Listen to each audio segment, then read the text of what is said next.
नमस्कार, जेके अपडेट में आपका स्वागत है। मैं हूं अश्विनी गुप्ता और मेरे साथ स्टूडियो में मौजूद हैं भाजपा के वरिष्ठ नेता डॉक्टर ताहिर चौधरी, जो कि इस समय भाजपा के प्रवक्ता भी हैं।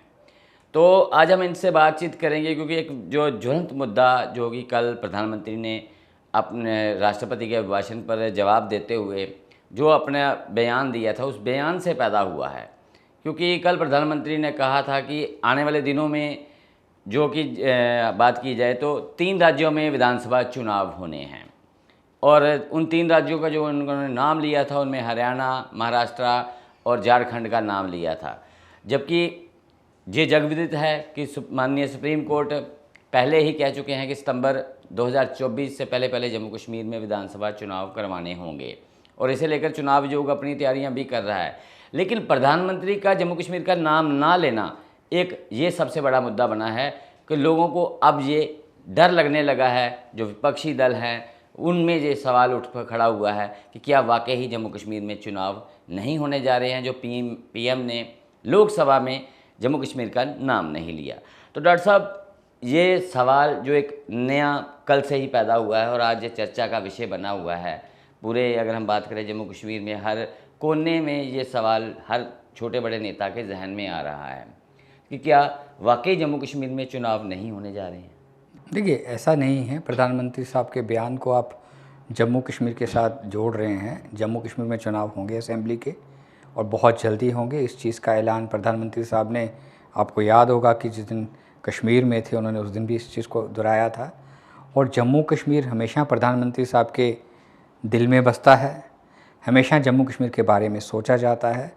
और जम्मू कश्मीर का आने वाला जो वक्त है, मुझे लगता है आने वाले 2-3 महीने में बहुत जल्दी सारे जो लोगों के दिलो दिमाग में ये चीज़ें चल रही हैं कि इलेक्शंस होंगे कि नहीं होंगे, क्योंकि यहाँ की पॉलिटिकल पार्टीज़, यहाँ के आवाम इस चीज़ का बेसब्री से इंतज़ार कर रहे हैं कि असेंबली इलेक्शंस हों और आवाम की चुनी हुई सरकार बने। और मुझे लगता है कि वो कमिटमेंट प्रधानमंत्री साहब, होम मिनिस्टर साहब और इलेक्शन कमीशन जो है उसके ऊपर काम भी कर रहा है। बहुत जल्दी सारी पिक्चर क्लियर हो जाएगी, जम्मू कश्मीर में इलेक्शन होगी और पब्लिक की चुनी हुई सरकार भी जल्दी बनेगी।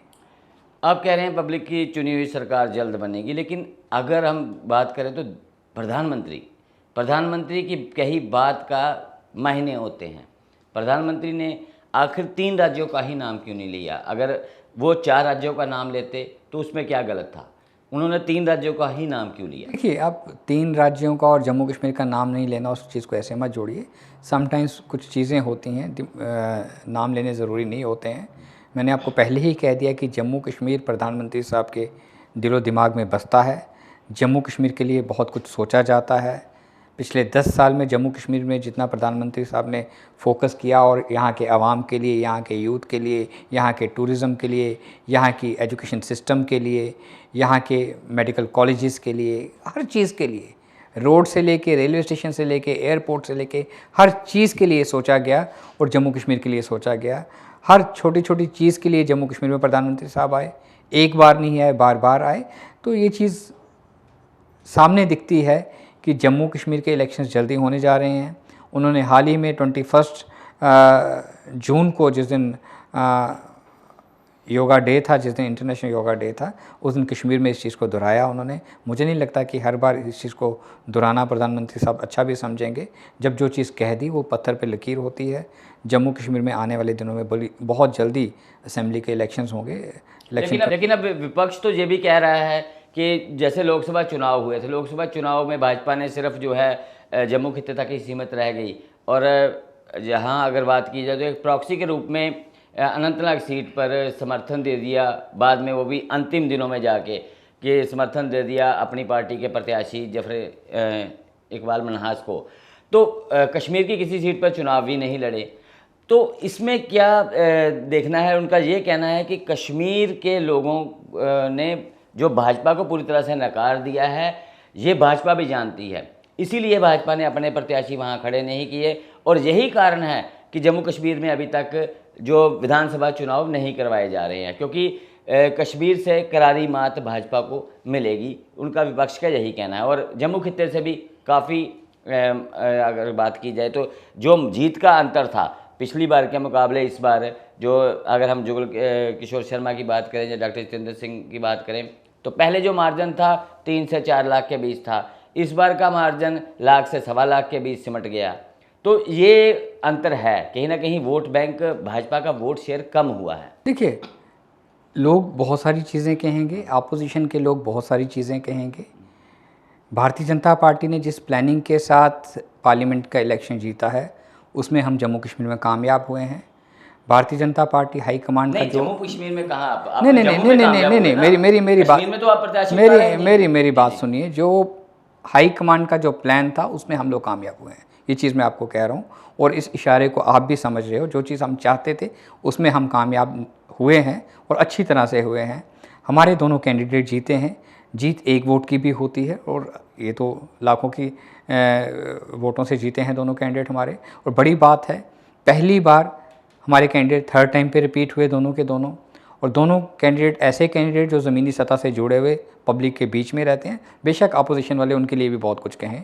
अगर डॉक्टर जितेंद्र सिंह साहब की आप बात करो तो पूरे भारत देश को देखना, पीएमओ में थर्ड टाइम पे सेम पोजीशन पे उनका रिपीट होना, ऐसे ही रिपीट नहीं होता। वो ऐसी पोजीशन है, मुझे लगता है कि वहाँ पे अगर डॉक्टर साहब थर्ड टाइम पे रिपीट हुए हैं तो डॉक्टर साहब में बहुत सारी चीज़ें हैं, उनमें काम करने का तरीका, उनकी बहुत सारी चीज़ें प्रधानमंत्री साहब समझते हैं, इसलिए दोबारा उनको रिपीट किया गया। और डॉक्टर साहब एक ऐसा उनका सिस्टम रहा है अभी तक काम करने का, चाहे वो देश के किसी कोने में भी हों, और जम्मू कश्मीर में किसी को कोई भी इशू के ऊपर प्रॉब्लम आई होगी तो उन्होंने उसमें इंटरवीन किया होगा, उसकी हेल्प की होगी। ये उनका एक काम करने का तरीका रहा है, और वो ऐसे ही काम करते हैं। जुगल जी की बात करो, ज़मीनी सतह के सीधे साधे से लीडर हैं, पब्लिक के बीच में रहते हैं, और आज भी पब्लिक के बीच में है वो। तो उस ढंग से हम जीते हैं। और जो एक पार्टी का तरीका था काम करने का, जिस प्लानिंग से पार्टी ने काम किया, जिस तरह से हमने कैंडिडेट, प्रॉक्सी कैंडिडेट भी हमारे उतरे, आप रजौरी अनंतनाग की बात कर रहे हो, वहाँ पे भी हमने वोट निकाला है, और हमने बड़ी सारी चीज़ें देखी हैं। जहाँ पे हमारे वीक पॉइंट्स होंगे उनको ठीक किया जाएगा। और कश्मीर की आप बात करते हो कि कश्मीर में भारतीय जनता पार्टी को डर लग रहा है। कश्मीर में भारतीय जनता पार्टी, मैं आपको बता दूं, हम लोग इतने स्ट्रांग हैं, जब असेंबली इलेक्शन होगी आपको इस चीज़ का जवाब मिल जाएगा। कश्मीर के लोग भारतीय जनता पार्टी को दिल से प्यार करते हैं। कश्मीर में आपको जगह जगह पे भारतीय जनता पार्टी के झंडे नज़र आएंगे, हर जगह आपको तिरंगा झंडा नज़र आएगा। अब वो पुराना कश्मीर नहीं रहा है, कश्मीर का अवाम बदल चुका है, और कश्मीर के अवाम को इस चीज़ का एहसास हो चुका है कि आज तक पुराने टाइम पे हम किस रास्ते पे थे, और 10 साल में हमने क्या कुछ पाया है। खोया कम है, पाया ज़्यादा है, वो कश्मीर का अवाम समझ चुका है।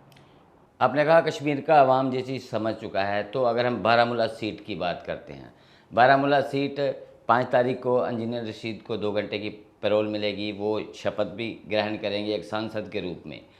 क्या आप नहीं मानते हैं कि इंजीनियर रशीद का वहाँ से जीतना कहीं ना कहीं वो भाजपा की सबसे बड़ी हार है? नेका और सज्जाद लोन की हार तो है ही है, लेकिन भाजपा की जो सोच है उस सोच की हार वहाँ पे दिखाई देती है। देखिए अश्विनी जी, मैंने आपको एक बड़ी सीधी सी बात में बता दिया कि जो हमारी हाई कमांड, जो भारतीय जनता पार्टी चाहती थी, हम उसमें कामयाब हुए हैं। उसमें बहुत कुछ आ गया, आप भी समझ चुके हैं, और जो हमारे देखने वाले व्यूअर्स होंगे वो भी समझ चुके हैं कि भारतीय जनता पार्टी क्या चाहती थी पार्लियामेंट इलेक्शन में, किन लोगों को हराना चाहती थी। उन लोगों को हमने हराया है।